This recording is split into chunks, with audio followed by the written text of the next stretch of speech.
And guys, thank you so much for watching Tommy Untamed. We have a great guest today with Miss Claire Lopez on Thursday, March 20th, 2025 at 2:03 p.m. Eastern Time. Miss Lopez has been on here a zillion times before. You guys can go in the description. You can follow her on Twitter. What to talk about? I mean, the one thing I had Brandon Weichert on yesterday, and we didn't really get to it. Um, what is the Golden Dome? Does that do you know anything about that? Like I guess Trump's You missile mean the defense? Golden Dome of the No, no, there's the in Iron Dome in Jerusalem? Israel. No, no, no. But apparently there's the Iron Dome, but apparently Oh, they're oh, oh, putting oh. together a missile defense That's network oh, okay, here. not Golden Dome, but laser beam. Yeah, Iron Dome is the is Israel. existing short range missile air defense system for short range projectiles, like coming out of Gaza or coming out of Hezbollah, out of Lebanon. But what they've been working on and apparently going to be deployed later this year, 2025, is the Iron Beam. And this is a laser based system for air defense, which is super much more cost effective, way cheaper than 100,000 missiles apiece in air defense for the Iron Beam, Iron Dome. No, yeah, the Iron Dome. Um, and it also has the ability to cover, like a broader area of the sky. It seems to me then, being able to interdict multiple targets at once that might be coming in. Um, and what it does is the laser beam messes with the electronics, of the projectile, whatever it may be. Could be a drone, could be a rocket, could be a missile, and messes with the electronics that disable it, basically. Um, could you touch on what we're seeing right now with the I mean, I don't know what how else to say it, but seemingly terrorist activity versus Tesla vehicles. Oh, geez, what it's awful. So, what we've seen over the past few days, maybe going back, I don't know, maybe to the weekend or so, the past weekend, are these attacks of vandalism, property destruction, shots fired into Tesla dealerships through the windows, and the firebombing of Tesla vehicles at Tesla dealerships. And we've seen, startling footage, videos, I suppose, on the news, right, of multiple vehicles on fire. And this has been taking place in different places. Certainly, Las Vegas, Nevada is one of those places, but other places too. And it seems to be some sort of I mean, it's hard to figure out what these people are thinking, but they're attacking Tesla as a an Elon Musk electric vehicle company. I guess because Elon Musk is identifying and finding waste, fraud, and abuse in our government agencies and departments. And as a result, the secretaries of the departments, the directors of the agencies, then the responsibility is over to them, and they are eliminating a lot of these line items that are absolutely ridiculous. The export, of DEI and elemental peace stuff all over the world, including, to places very ill suited for either one of those ideologies. Um, so for some reason, people are upset that Elon Musk is working with President Trump through DOGE, the Department of Government Efficiency, that acronym stands for, upset that we are now eliminating waste, fraud, and abuse in our, government system, which will help. the American economy and workers in the American economy across the board at the same time that they are um, attacking Tesla property and individual people's property, people who own, individually own electric vehicles made by Tesla, uh, which then throws the cost for either those individual automobile owners or the dealerships, throws the cost of that onto their insurance companies, which will now have to raise the rates for everybody who has that insurance. So, absolutely none of this makes any sense. But then what from the left ever did? No, it doesn't, you're not going to find any rational sense there, and it seemingly doesn't matter. Like, I thought EVs are going to stop the big bad climate change. I don't even care why they hate Elon. You're allowed to hate people. That's fine. I don't care what their reasoning is. I don't I don't even like loosely understand the idea of attacking people that own these cars. Well, I mean, and again, let's be clear. These are criminal acts. Yeah, yeah, And no, no, these aren't, hopefully a yeah. lot of it was captured on, Yeah. cameras like in and around the dealerships, for example. Captured images of those perpetrating these crimes, and that those people will be identified, arrested, prosecuted for crimes that are literally domestic terrorism. Yeah, no, it's It's insane. I I mean, mean, but you're talking about, room temperature IQ kind of people, who don't think any of this through that we just mentioned. So they only think Elon bad because I'm not quite sure why, but somehow Elon, who just rescued astronauts stranded up in space for months on end, built the SpaceX reusable now, rocket launch system, has the network of satellites up in space to support all of our communications here on Earth, including people in places, middle Midwest or remote that don't have access to very good either cell phone or cable service.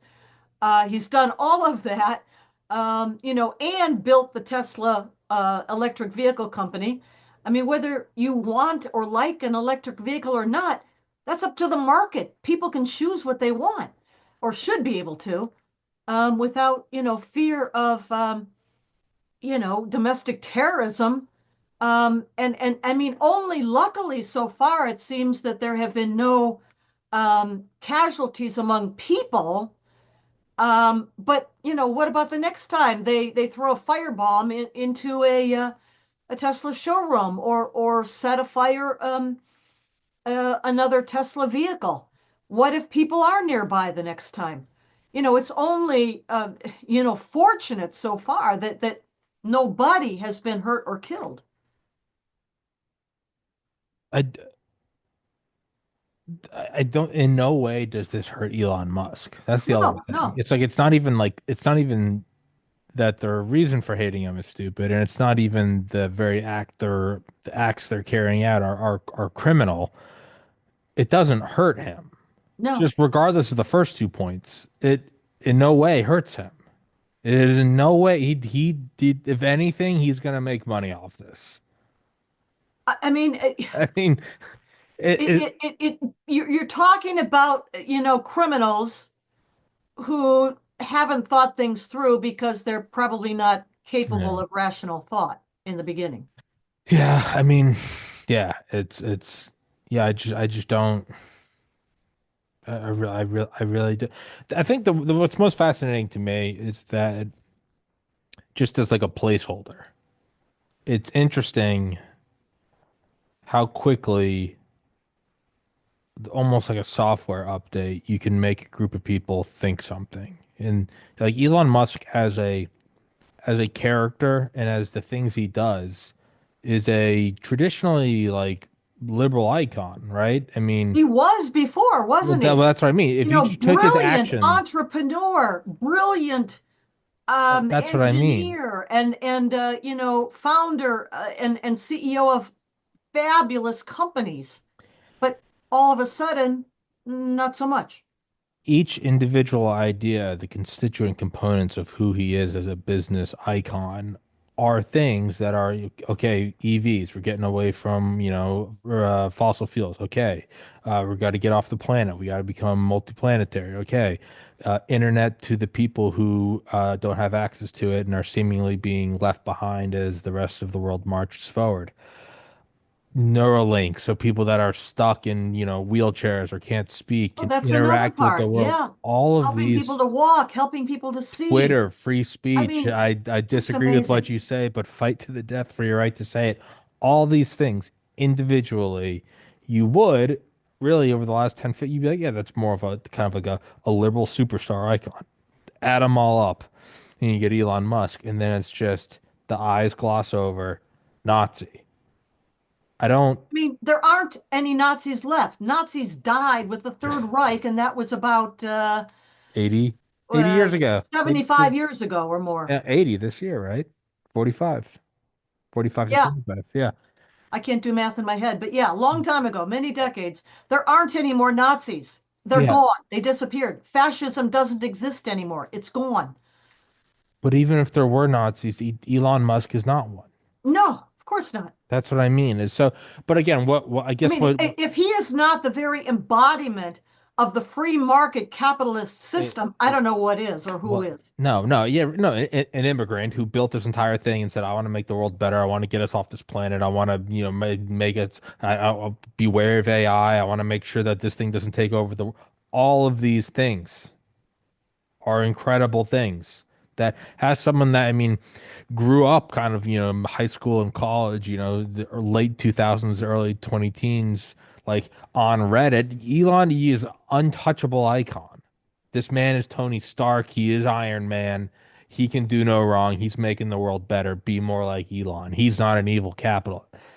And it's just, but again, what fascinates me is just as a concept, the ability to, through the media, through late night TV, through whatever, to instill this idea. It's not even about Elon. It's just that person X is bad and you should carry out physical. It's one thing to propagandize. It's another thing to get people to physically cause violence, Yeah, yeah, I know what to you mean. execute violence Yeah. is I mean, incredibly it's an impressive feat. well, it's not impressive. In my mind, what it is It's an absolute indictment, a damning indictment of the intellectual level of Americans who are so impressionable that these messages get through to them in a way that catapults them into violence. the I mean, people how does or that happen? the What people kind of an IQ do people like that must have? what I find impressive are the people that are orchestrating this, not the idiots Well, carrying it that's out. what we have to find out, Well, don't we? that's what I'm more impressed. I'm like, I get these people are retarded doing this. I'm like, who's putting this together? Somebody, somebody is putting this together, and that's what I find impressive. Is Well, who's let's putting see. I this mean, to we're counting a lot on new Attorney General Pam Bondi and, of course, FBI leadership, Kash Patel and Dan Bongino. They're gonna go after these people. They're already looking for, who the perpetrators are. and then also to is there going to be, and this is kind of how the last show wrapped up, so it's still fresh in my mind. Hmm. Is there or has there already been an investigation really into how Trump was almost killed? I mean, I that mean, in the two places, in Butler, PA, and then also sure. down in West Palm Beach at the golf club. There doesn't seem to be a big what just happened? Did I just what did I do? Sorry, I just took it off the screen. Yeah. There doesn't seem to be, at least in public, a massive investigation, but I feel like that's something Trump would be doing. I do hope and I think that there's a lot going on behind the scenes that we may not be aware of, not having, made it into the mainstream media or whatever yet. And then Can you touch on 'cause something I haven't really read about, but I know has happened is the call between Putin and Trump as well as between Oh, Elon and the head of Roscosmos. right. Well, let's start with Ukraine and Russia. And of course, President Trump campaigned all through, 2024 um, on his determination to end that horrific war that began with Russia's invasion of Ukraine. Well, certainly, of course, back in 2014, but more specifically, more recently in February of 2022. So he campaigned on that as a campaign pledge that he was going to stop that war. So what he's done now is engage both sides, Russian President Vladimir Putin, Ukrainian President Volodymyr Zelensky, talking with both of them on the phone. And of course, Zelensky visited the White House some few weeks back, and he was there in the Oval Office, and we all saw that exchange. But what has happened more recently now appears to be a step in the direction of stopping the war. And what's been agreed upon apparently is a partial ceasefire that both Zelensky and Putin have at least reportedly agreed to. And that is that each side would now stop targeting energy and infrastructure in each other's countries. We know that Russia, ever since the beginning of the war, has deliberately targeted Ukrainian, electric networks, systems, water, trying I mean, these are war crimes, of course, destroy the infrastructure of Ukraine. But only more recently, after Ukraine got permission from Europeans as well as the United States to use its now longer range missiles to strike energy depots, oil depots, or electric plants and that sort of thing inside of Russia, deep inside of Russian territory. That is only more recent, within recent months, the end of 2024, maybe to now. So those things supposedly now. Oh, and I should also mention the very critical, very large Zaporizhia nuclear power plant in Ukraine. That now ought to be off limit, and hopefully will be. It seems that compliance with what has supposedly been agreed to is taking some time. There were, Russian attacks against Ukrainian infrastructure even after supposedly these phone agreements had been reached, but maybe it took some time to reach, the commanders on the ground or whatever. I don't know. Um, so I mean that's a step towards what President Trump is trying to achieve. But what it does mean is that Russia is still free to attack Ukrainian cities, apartment buildings, kindergartens, playgrounds, and hospitals and clinics in the meantime. How does it realistically end if you have a crystal ball, which is obviously the $100 zillion question, but how does this realistically end in your estimation? Well, if the discussions continue, the negotiations continue, I know that President Trump's objective is to expand that ceasefire to a broader ceasefire. There would have to be drawn lines of demarcation along the front lines, that is, of the battlefield. The trouble is that Putin is issuing, and his people around him are issuing statements to the effect that before any more discussions take place, they, Russia, Russians need to have acknowledgement that Russia gets to keep all the occupied territory that they have seized, sovereign national territory of Ukraine that they have seized over these many years, certainly back to February of 2022. And those particularly would be in the Donbass, the Donetsk and Luhansk Oblast, but also Zaporizhia Oblast and Kherson Oblast, those being sort of in the south eastern part of Ukraine. And Putin is still clinging to maximalist demands for any further ceasefire, that those ceasefire lines be drawn to cede to Russia Ukrainian sovereign territory, which is internationally recognized by the United Nations and the international community. And of course, that can't happen. There have been offers, or at least statements of potential offers, of peacekeeping troops. That's boots on the ground from Britain. I think from Sweden is the other one I've heard. But of course, that can only happen once there's actually a peace, a real ceasefire overall, um, you know, for which peacekeeping troops can be assigned to patrol, to keep, which is not the case right now. Statements coming out of the Kremlin from Putin and those around him, Lavrov, Dugin, Medvedev, and so forth,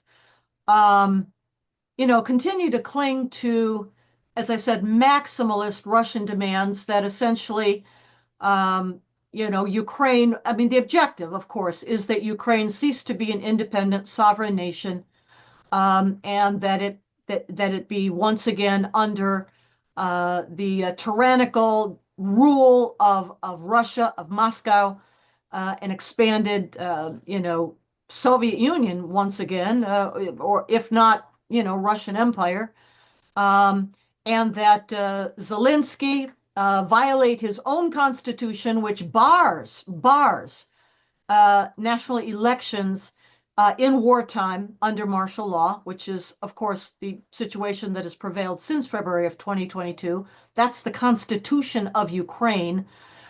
They're demanding, the Russians, I didn't that know that. Zelensky basically abdicate, and that all foreign aid, meaning coming from the West, from the United States, from European countries, end. No more aid to Ukraine. So I mean, there's all these demands that the Russian leadership is putting forward, which makes further discussions about a real, honest to goodness ceasefire seems to be pretty difficult. But we shall see. What is maximalist demand? Is it an obvious meaning? Maximalist mean like just maximizing their own benefit? Well, it means that the Russians under Putin have never ever backed off of their demand that Ukraine become a conquered, um, you know, dominated entity without national sovereignty, dominated by Russia, without a military to defend itself, with the government of Volodymyr Zelensky disbanded, with no foreign aid ever coming in ever again, and that Ukraine, this is maximalist, that Ukraine ceased to be a sovereign, independent nation state, but rather be subsumed back under something like the Soviet Union or Russian Empire. I mean, Russia is an empire. It's never stopped. It's always been an empire. It's not really a country. It's an empire, and everything in it is in it by conquest and terror. That's what Russia is. In terms of the agreements towards the not attacking energy, it comes back to an author I had on, God, forever ago. I think December 2021, Samuel Mhm. Moyne. He wrote a really great book. He's a professor. He wrote a really great book called Humane. And it's the entire, he doesn't really take a side, but it's just the entire, I guess, analysis of, as the as the deaths per war kind of go down, as opposed to just outright, World War II, World War One, where you send a million men into a meat grinder, as it moves towards, lower and lower total number of deaths to Korea, to Vietnam, to GWAT, does making it more humane, with more precision strikes, does that make it a tool that we start to use more because it's more humane, or does making it more humane is that, are we inevitably kind of approaching, way down the road, centuries of no deaths per war? He doesn't really take a side, just presents them both. Is Yeah. by being more humane, do we do it more or not? No, there's no such thing as humane. That's a ludicrous concept to begin with. Well, that's what he kind of goes Warfare into is is, about killing. yeah, I mean, we have to understand that's what warfare is. It's about killing enough of the enemy that that enemy gives up its yeah, objectives, yeah, whether General it's the Patton. Russians seeking to seize territory, whether it's the Ukrainians seeking to defend their national sovereignty. Warfare is about killing enough of the enemy that they give up. There's Yeah. nothing humane about it. No, and It's that's crazy. that's that's what he kind of goes into. He's like there is no. He I think you would actually like his he agrees with that. But yeah, no, it's like General Patton. It's like, yeah, the idea isn't to die for your country, it's to make the other poor bastard die for his. Right? I mean To the that point that that enemy decides it's no longer worth it to continue. yeah. Yeah. And so That's what w w warfare is. yeah, and or General Curtis LeMay, right? If you're going to use violence, use an overwhelming amount, use an overwhelming and I guess, liberal amount because it will ultimately save more of their lives than your own by ending the conflict. Like using the atomic bomb against Japan at the end of World War Absolutely. II, for example, saved millions of lives despite the Both horrific, Japanese and American. both, exactly. I mean, despite, its horrific consequences in Nagasaki and Hiroshima. Um, but that's the idea, yeah. So which brings me back to the agreement to not attack energy infrastructure. Is this something that makes the war go on longer because it's seemingly quote unquote more palatable? You won't attack my energy grid, I won't attack yours. Or is this something that is moving towards the most realistic peace compromise? There's Well, kind I of mean, no right answer. It's just some I'm pretty speculation. sure that, President Trump's idea is that uh, it's an incremental, step-by-step process toward an ultimate basic cessation of hostilities Yeah, on both sides. I'm absolutely positive that's not how Vladimir Putin thinks about it. no. Putin is going to take advantage of, every bit of extension of time that there is in order to extend his conquest, solidify his conquest, and continue his war aims. So that's yeah, that's what I'm getting to is like good or bad. It's kind of I mean it's kind of damned if you do, damned if you don't. Yeah, I don't really see this leading to a peace, but I'm also like, well, then what's the other conclusion? You just let it keep grinding. It's very easy for me to kind of sit back and look at this detached because I'm over here. But I mean, I mean, how does it end? Is it you just keep doing little peace compromises until finally the bullets stop You know, flying? there's a senior fellow in one of the think tanks in Washington D.C. His name is Andrei Ilarionov, and Andrei Ilarionov at one point was a top inner circle advisor to Vladimir Putin, Russian. And so he knows Putin very well. And sometime a decade more ago, maybe almost 2 decades ago, I forget exactly the year, he left Russia, came over to the United States, and has been associated with think tanks here, Washington, D.C., ever since. And he produced a short video not that long ago, and I am not sure I remember where it was posted, but I saw it. It's not that long, 10, 12, 15 minutes long, maybe. And he basically said, based on his personal acquaintanceship, knowledge of Vladimir Putin and how he thinks, how he operates. Illarionov said, the way to end this war is victory. In other words, what we were saying before, enough pressure, enough casualties inflicted on the Russians that they at some point say this isn't worth it and they stop. That was his point, and that is how he thinks about Putin, that he will continue, he will keep going, and maybe not even stop at Ukraine. I mean, he's very openly threatened the Baltics, Estonia, Latvia, Lithuania, as well as Poland, specifically by name, as the next steps after Ukraine. And of course, we know that Russian troops are already in Moldova. They're on the western border of Ukraine, up against Moldova is geographically near Romania, a NATO country, but Moldova is not a NATO country. So troops already in Moldova. Um, Putin already attacked Georgia back in 2008, Mm-hmm. attacked, Crimea. Ukraine 2014, 2022, and specifically threatened the rest. So I don't know why people have such a hard time believing him when he makes these threats, That's based fair. on the past record, and simply based on what we know historically of the Russian Empire. An empire is by definition expansionist. It doesn't just sit there and say national sovereign borders, we stop. No, it keeps going until it is stopped. And this is what Iladionov is trying to say, I think, in that video, and that is that a neo Tsar like a Putin is not going to stop until stopped. Yeah, no, that's a fair point. Is yeah, we're not even. It's not like we're extrapolating on something from 300 years ago. It's like, yeah, this is in my lifetime. 2008, Yeah. I was in high school. 2014, I just finished Hmm. college, and now 20. It's like, this is within my own Sure. life. Like this is for my own adulthood. Really, it started when I was 18. Like, yeah, it's not some abstract like, well, if you look at the history of the Ming Dynasty, it's like, no, this isn't like that. I mean, that's a fair argument. Like, no, we've seen it. This is the third one.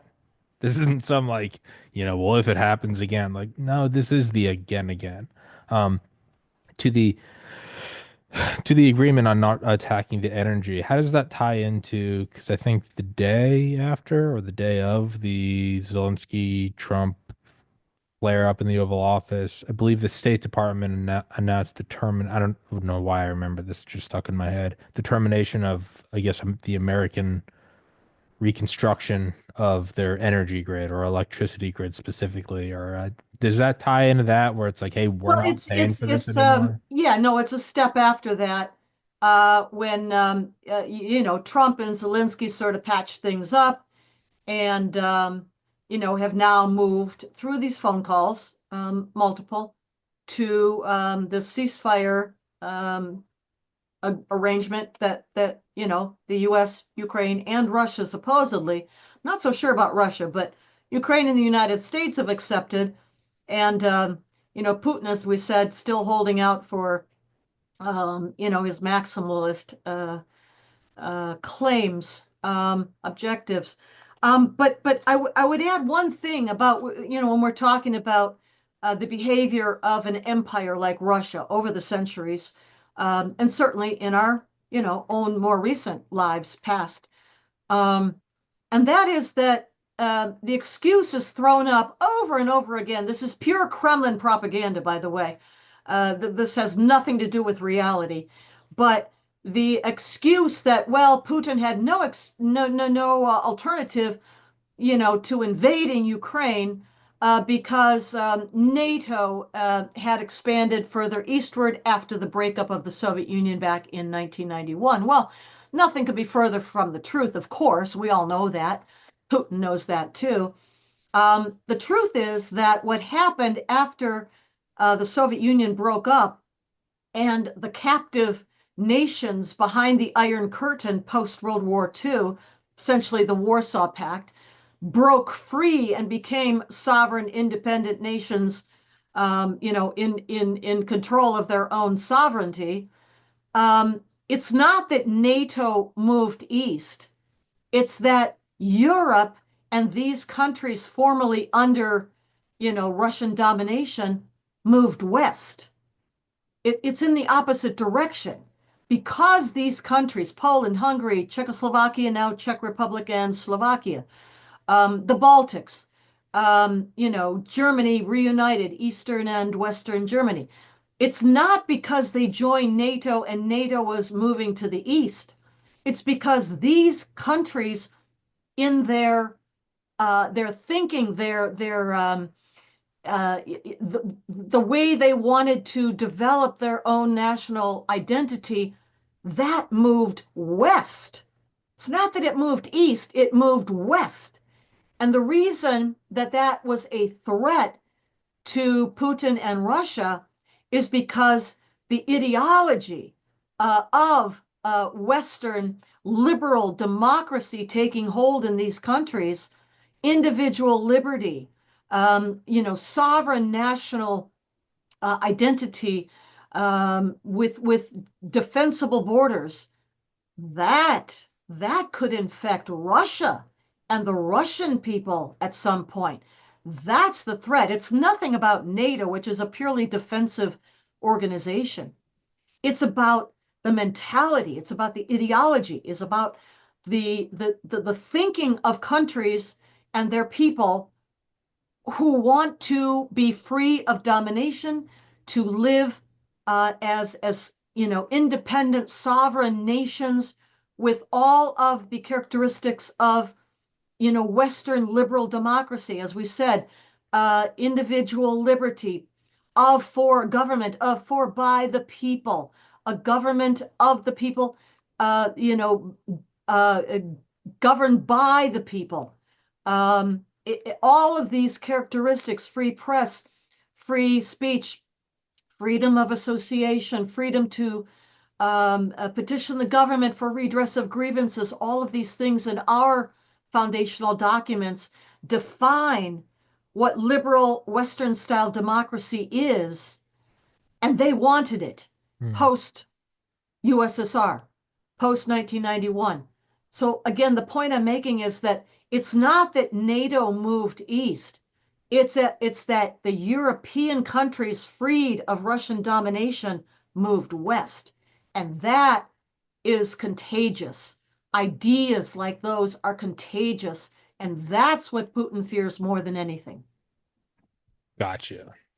No, I'm picking up what you're putting down. And then what kind of when did Trump and Zelensky talk again after the Oval Office one? Well, I Do we think know? multiple times, Okay. and more recently within the past week. So is normal, and this is I'm actually 100% ignorant on this. Mhm. Has the normal just the normal flow of aid continued, or is that still I think the in particular defensive weaponry like air defense systems, Patriot missile systems, or other kinds of air defense systems have now been renewed. The supply of those have been renewed. Right along, of course, European countries Mhm. have been providing enormous amounts of aid. People denigrate the European countries like they aren't doing anything. Well, they're doing a lot, and they always have done. And they continue to announce new packages of military aid to Ukraine, irregardless of what went on ever in the White House, the Oval Office, or whatever. That was U.S. and Ukraine. Sure. But the intelligence sharing, which is very important in terms of United States providing to Ukraine Mhm. intelligence about incoming strikes, let's say, that is renewed now. But also, I think the flow of, in particular, the defensive air defense kind of weaponry Hmm. and capabilities. It is fun just to make fun of European countries for no other reason. Same way it's fun to bully your little brother. It's Well, I not mean, not fun. I'm I'll not saying it's mention. justified, but it's fun. The Baltics, again, Estonia, Latvia, Lithuania, have essentially gone to a war footing. They are calling up their reserves. They are manning their borders. Because think of the geography there. Kaliningrad, Hmm. which borders on the Baltics but does not directly border on Russia, belongs to Russia. It is Russian territory. And it is from there that the Baltics are concerned most with an offensive against them. And so they are beefing up their defenses. Poland has just instituted military training down to the high school level for students, kind of like civil defense kind Sure. of training. To Polish students is not just university, but all the way down to high school. This is how seriously the Europeans are taking Sure. the threat from a neo-empirical Russia. Yeah, I mean it is to, to their credit or to whatever the be fair to them. It's a lot different. We are separated by, God bless, two enormous oceans.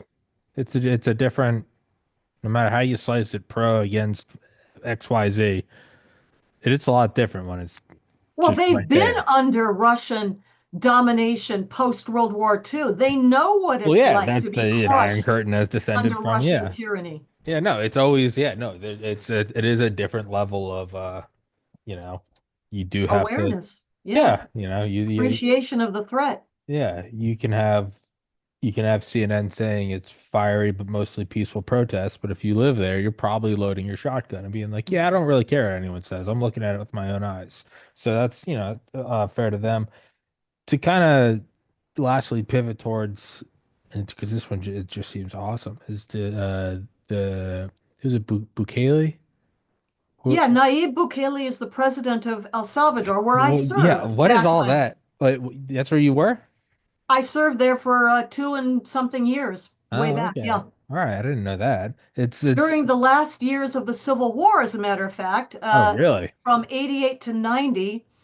And I was there with my husband at the time, a career Marine who'd been assigned to the embassy, the Milat's office, to assist the democratically elected government of Napoleon Duarte fend off the communist attacks from then Soviet Union, communist Cuba, and right across the border, the Sandinistas of Nicaragua, which were aiding, arming, funding the communist insurgents inside of El Salvador, FMLN for short, Frente Farabundo Martí para Liberación Nacional, is the name of the group, communist, trying to overthrow Duarte. So we were there to try to help Duarte defend against this communist onslaught. So I was there with my Marine Corps husband.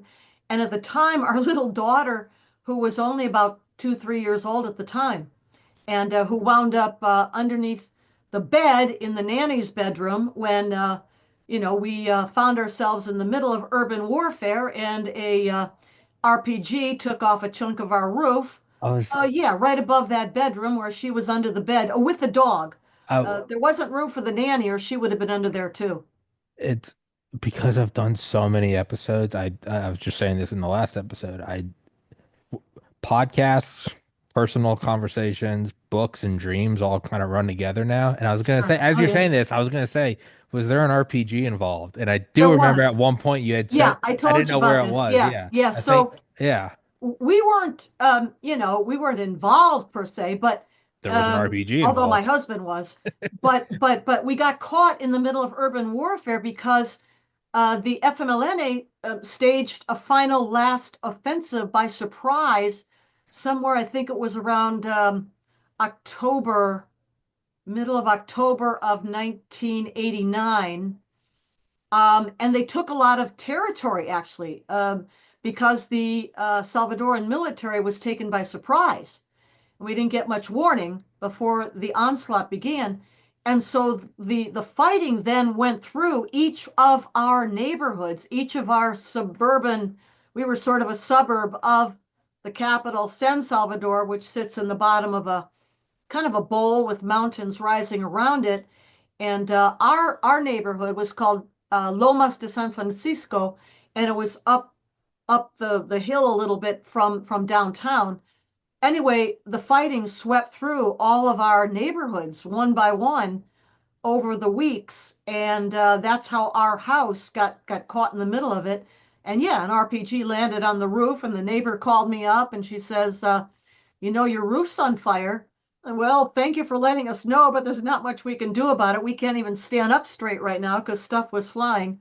Jeez. So, and then we didn't really realize the damage that was done, kind of forgot about that until the next monsoon season. I say it'll Maybe I start told you raining. this, right?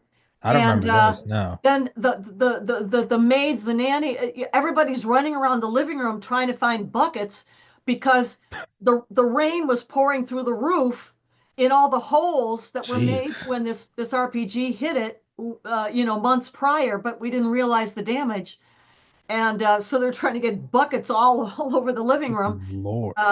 But when the workers finally went up there to take a look at the roof and repair it, they realized they found the remnants of the RPG up there. That's insane. Not quite as intense because that was an RPG. When I was in eighth grade, our nobody was home, but our house was struck by lightning, Ooh, and only our dog was home, and he was just oh, paranoid for the rest of his life. But of course, it poor little blew a thing. huge hole in it. There's shingles like all over the cul-de-sac. Yeah. People, the fire trucks came down and they cut off the road. They're like, nobody start your car because the your engine because there's Oh, gas. And so we had to yeah. get.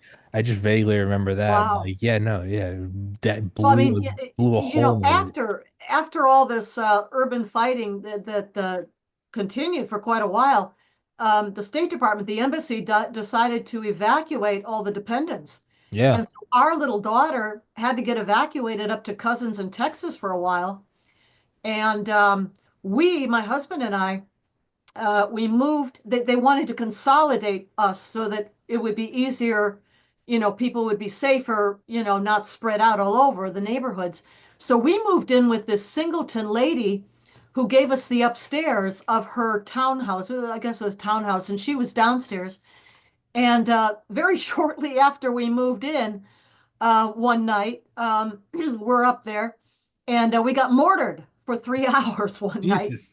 And there's nothing you can do. You just sit there and you No, listen to, okay, that was down the that street. was good When Lord. that was down the other way.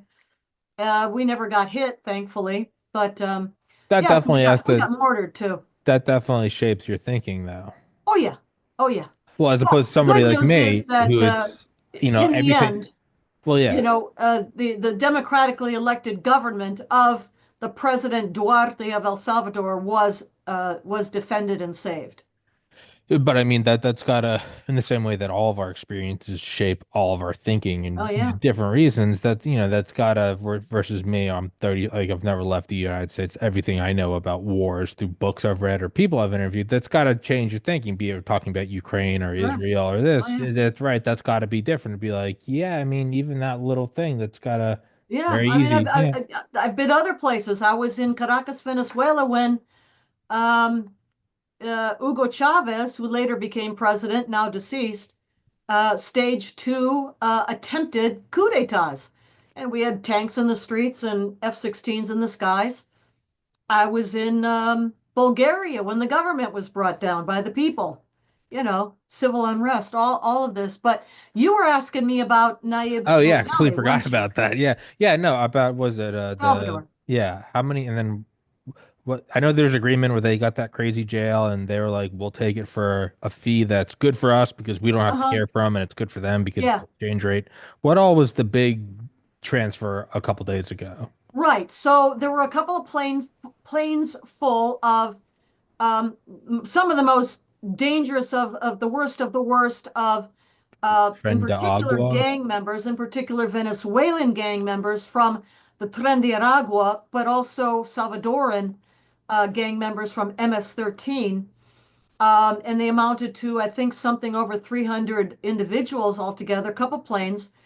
And as you said, Bukele agreed for a fee, naturally, of course, that he would keep these criminals in his super max prison, where he's already got a whole bunch of the worst Salvadoran criminals locked up, but he's taken these in now too.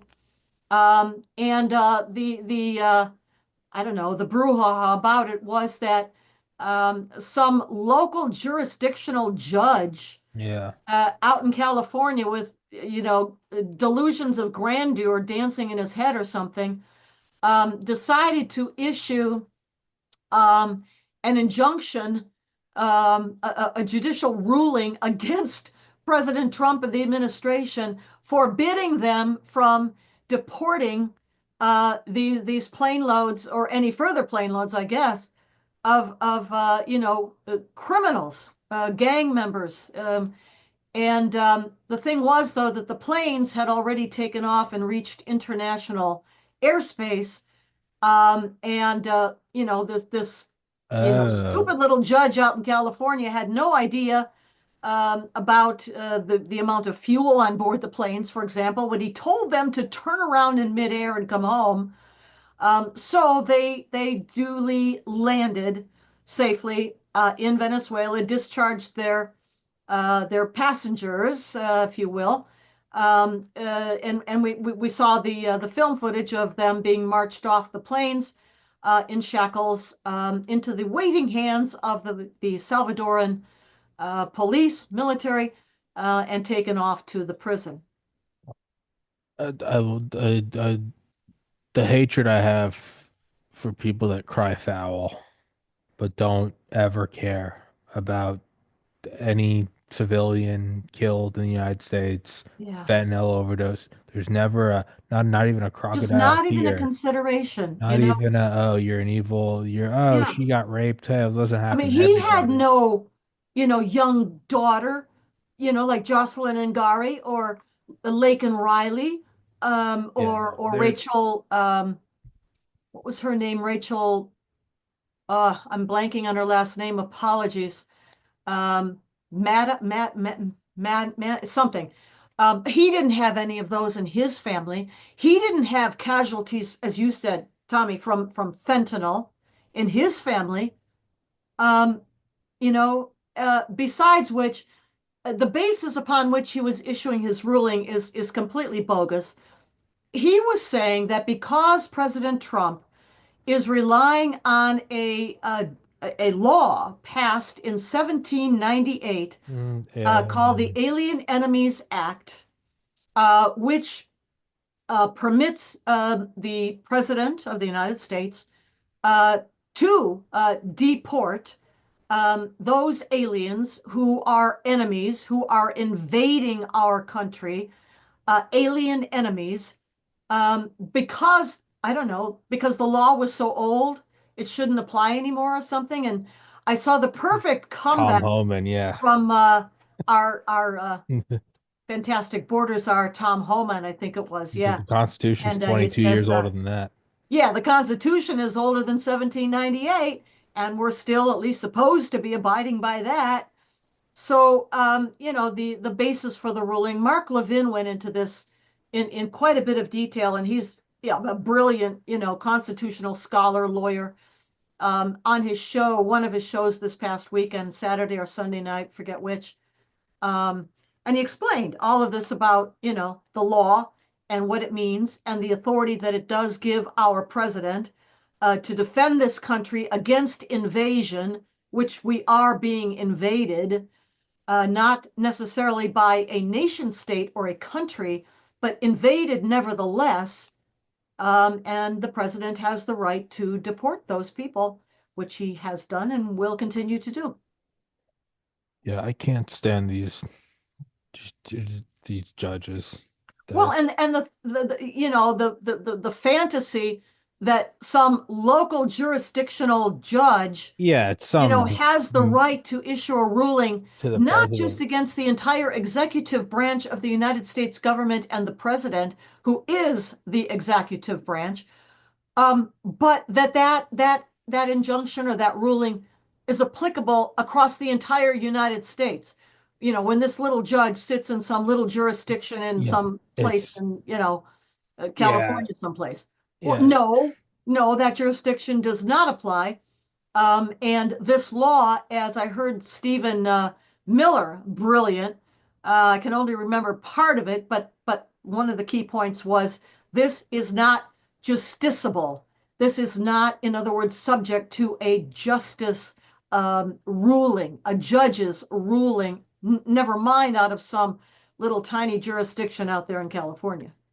yeah. It's some like yeah movie delusion of I'm gonna stand up to the big bad orange man. Like yeah, no, it's yeah, but and then regardless of that, it's just where are these heroic stands for like the American civilians that are killed as a result of rape, murder, Yeah, fentanyl, drug violence?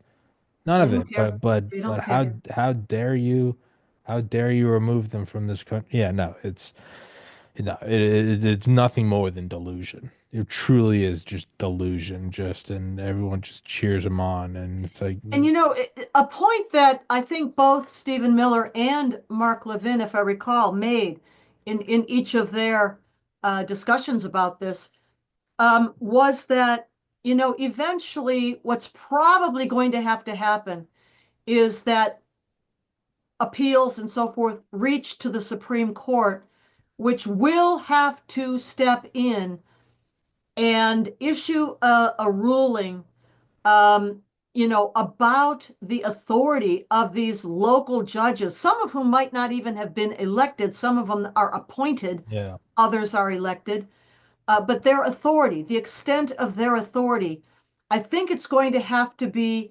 um, the law is going to have to be laid down by the Supreme Court at some point when all of this reaches the highest court of the land. yeah, because it is getting ludicrous of where you Yeah. it'd be like if it'd be like if for Apple, if you owned one share. It'd be like if you had to have 100% voting to appoint some new CEO. It'd be like, well, actually, Tommy Carrigan, who owns a solitary share, it'd be like if I was doing that and I held up the whole thing. You'd be like, what are you talking about? It's, yeah, you have these guys coming. Actually, the president can't. Yeah, no, it's delusion. Um, but yeah, no, I'm happy to see it. He's actually doing it. It's amazing. I just keep it going. Screw these people. Legitimately screw these people. And that shouldn't even be like a radical point of view of like, yeah, these people should be removed from the country. They're Well, I mean, this criminal is, gangs. yeah, and the justices who are so erroneously issuing, these unsupported rulings, there are those now calling for their impeachment. Yeah. No, We'll see good. Yeah, where no, that yeah, goes. I yeah. don't know. Um, but for right now, Miss Lopez, gotta wrap this up. Okay. Everybody listening, please go in the description. Please go follow Miss Lopez on Twitter. And yeah, it was a good chat as always, and it was wonderful catching up. Thank you. Yeah, thanks, Tommy. Yes, ma'am. Guys, Catch please you go next follow time. Claire. Yes, ma'am. I will text this to you. Until next time, thank you so much for your time, everybody. Thank you so much for watching.